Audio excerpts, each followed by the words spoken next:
Oh, this is gonna be spooky. Look at that, we've got the spooky candles, we've got the spooky masks, spooky baby head, spooky glass of blood. This is definitely blood, and not another excuse to drink red wine. Oh God, I love blood. G'day ladies and gentlemen, welcome to Draw with Jazza. I'm Jazza, the cheeky devil,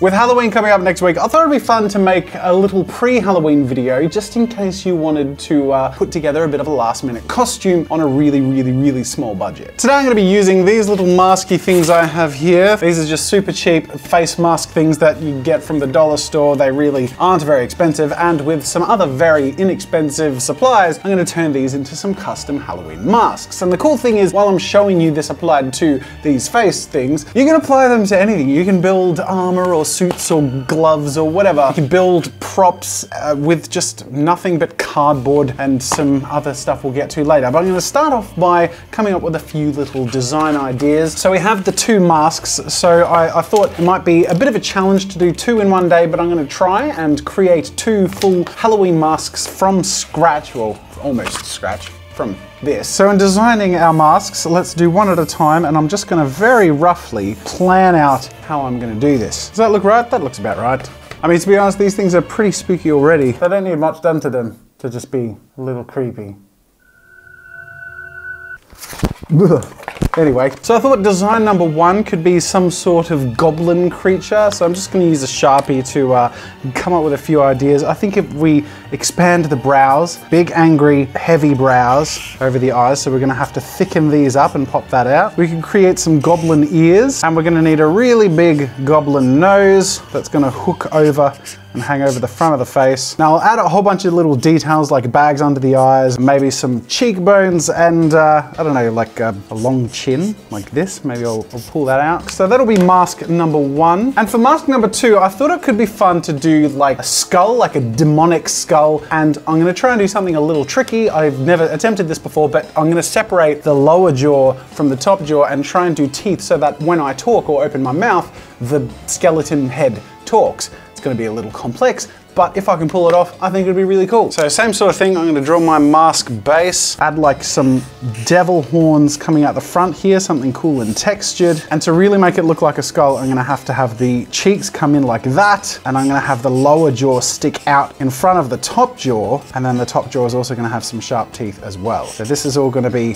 dark in there. And let's shape the bottom jaw a little bit to be more squared. I think that should be enough. We're gonna have to add a whole bunch of texture and make it look a little more gnarly. So these are my two mask patterns, my goblin and my skull. And so the first step in getting started is just altering these to get it as close to the geometry of the final masks that I want. And to do this, I'm gonna be using just some card paper. This is just like normal paper, but thicker. Really, I'm just gonna be cutting this up and drawing all over it to get the right shapes and stuff, cutting this up where it needs to be cut, and using sticky tape to put it together until I have my mask shape. Now, let's drink a little blood for the journey ahead.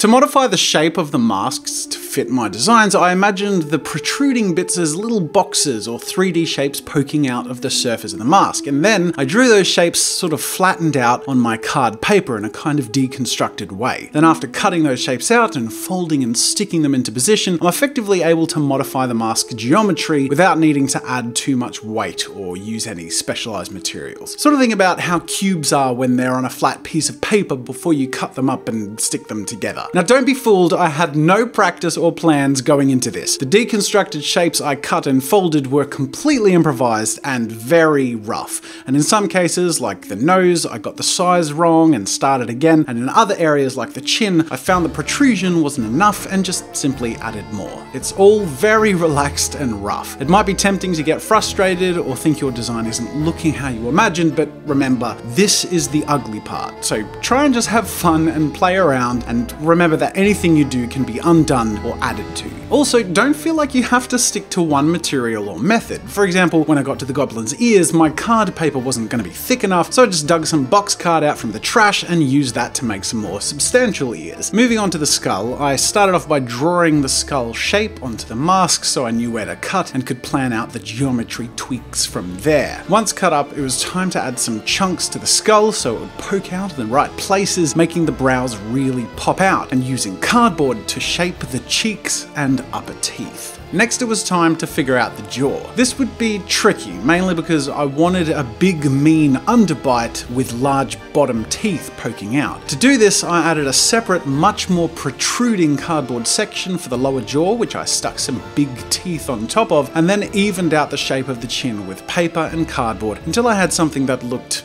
reasonably organic. Finally, I cut out and stuck on some demonic horns and used the elastic of a dust mask as a strap for the lower jaw so it could move with my mouth independently of the main mask. Okay, so we've made quite a bit of progress so far. Let's start off with our goblin mask here. Now this is just the foundation, so it's looking pretty tacky, but it doesn't matter with all the lines and the tape. That's all gonna be, hopefully, not important when it comes to the texturing and the painting of the face. What we've wanted to do is reshape it to be as close to my little sketch as possible. And I feel like I did a pretty good job. Let's take this thing out for a spin. There we go. This is my goblin mask. Obviously you can't hear me very well because it's all smothered in mask sound, but there we bloody go. So I am pretty happy with that. You probably couldn't understand a word I said, but anyways, that is my goblin. And now for my two-part skull experiment. We have the top of the skull and then the jaw. So to actually put this on, I start off by putting on the lower jaw like that, and I have it so that it lines up with my bottom lip, and it seems to reasonably well move with my mouth as I talk. The trick is I need the top teeth to be behind the bottom teeth here, but then also these parts of the skull to be behind the mask. This is meant to be how it looks. I'm going to paint it so that these parts here are going to be black and hidden, and obviously I'll be using some things to mask my nose and eyes. But this is my two-part skull face. I really think this is quite cool, and I feel like being ambitious may have the potential to have some awesome payoff. So now it's time to move on to making these things look a little more substantial than they currently look, and to do so, we're going to move on to the next part, which is actually taken from an old TV show I used to watch. Some of you watching this may be from my era. It's called Art Attack, and the host, Neil, used to do this thing where he would mix PVA and water into a container. Where's my container? And the mix is meant to be equal parts PVA, glue, and water. So I'm just gonna pour all this in here and pour in some of this water. I'm just gonna mix it in with my brush. Basically, what you do with this technique is you grab some toilet paper, or loo roll, as he called it. The cheaper the better, because if you get the fancy super 4-ply paper, it usually has like these patterns and images on it. You want something visually plain because those patterns will show on what you're putting this on. If you pre-prepare a whole bunch at a time, so I'll rip off like little sections like this, the idea is you grab your mask, you grab your glue, you wet the area, you're gonna put the toilet paper on, and grab the toilet paper and put it on there. You can overlap it and just double layer it if you want. And don't worry about it being super neat, because actually it's the crevices and textures that are gonna make this look really cool in the end. And it's also gonna make a really paintable surface, which will bring all of this into a much more refined sort of look. So this is a really, really simple way of making some cool props, masks, and just really fun items that you can put together and customize to your heart's content. And of course, it's super, super cheap. And our end result masks today should be totally custom and a really fun craft activity that's gonna cost less than 10, 15 bucks, depending on what you have lying around at home. But that's like a maximum estimate. In fact, the most money I spent today was on this thing. I don't know why I bought this thing. I think because it's a Halloween video and it's truly, truly terrifying.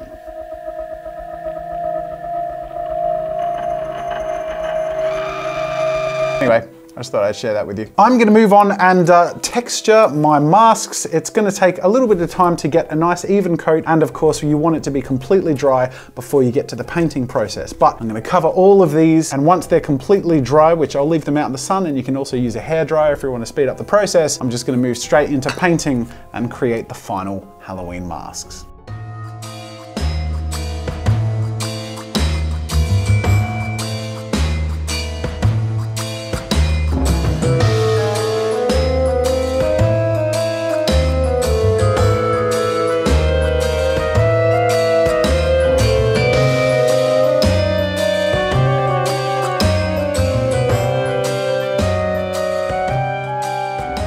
Once the classic Art Attack glue and loo roll technique is applied and dried, we can move on to the paint, and this is where the creations really come to life. I start off with reasonably dark foundation colours, dark green for the goblin and a dark bone colour for the skull.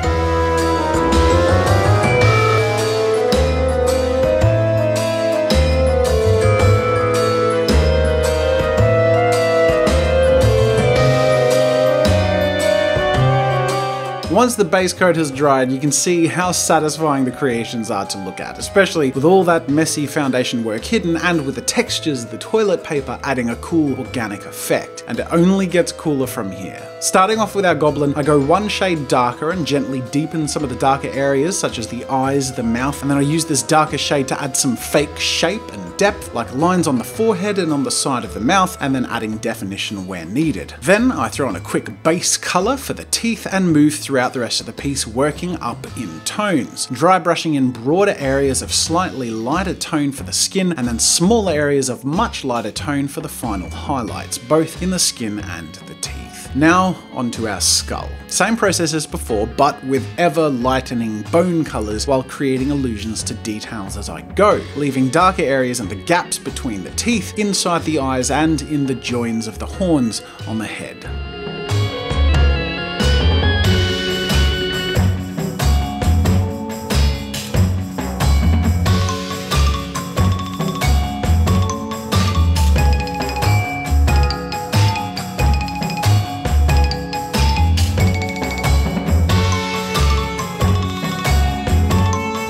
The toilet paper texture effect looks especially cool on a skull design for a mask, because the final gentle dry brush of a pure white over the whole mask really brings out those cracks and textures and makes it look really organic and gnarly. However, while the broad dry brush technique does bring out those surface textures and details, it also reduces some of the depth. So the last thing I did was go in with a nice dark warm grey and really polish off this mask with some final depth and detail in the cracks and crevices, the teeth, horns, the eyes, and the jaw.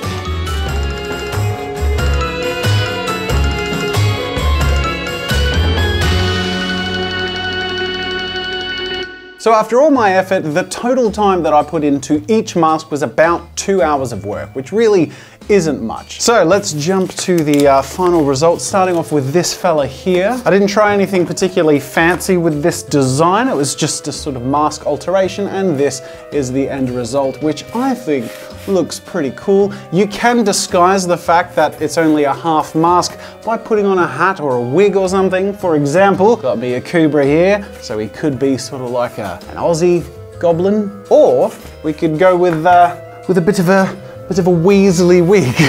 Hello. Let's take this baby out for a spin. And you know what? Why not just go with both? Bloody ripper, mate. This is what it looks like. And I think it's pretty cool. Okay, there's your goblin. And now my personal favorite, my experimental two-part skull design, just by cutting that mask in half at the jaw. Let's see how this turned out. This is the skull, as you can see. It's got the two parts there. So I'm going to try this on, and I'm also going to try another little experiment, because obviously, I mean, just like this, he looks cool with black eyes and a black nose, but I don't have black eyes and a black nose. Now, I could put on makeup or something like that, but that's always sort of annoying to remove. So in the spirit of continuing being experimental, I'm just going to cut up a pair of old pantyhose. Let me just say, I don't do this often. Look at this. Sexy. So you need to strike a balance of not being too stretched over the nose and eyes, otherwise it'll show too much skin or what's behind it, but at the same time, if you don't stretch it enough, it's harder to see through. And then with that in place, I'm going to put on my jaw.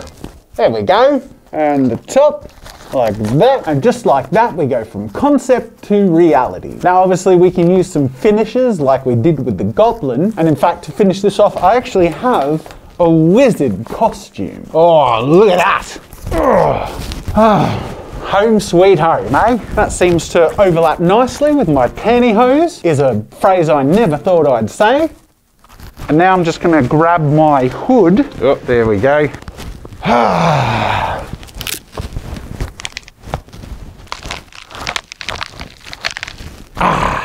And just like that, I've made a custom Halloween costume that not only looks really, really cool, but was really, really cheap and super easy and fun to make. I hope you guys had a blast watching this video. Make sure to like this video. I'm finding myself moving my mouth a lot because it's really satisfying watching my mouth move. Sorry. I can't help myself. Anyway, like this video if you had a bit of fun, subscribe to Draw with Jazz for more fun with art and creativity, and of course, have a bloody spooktacular Halloween!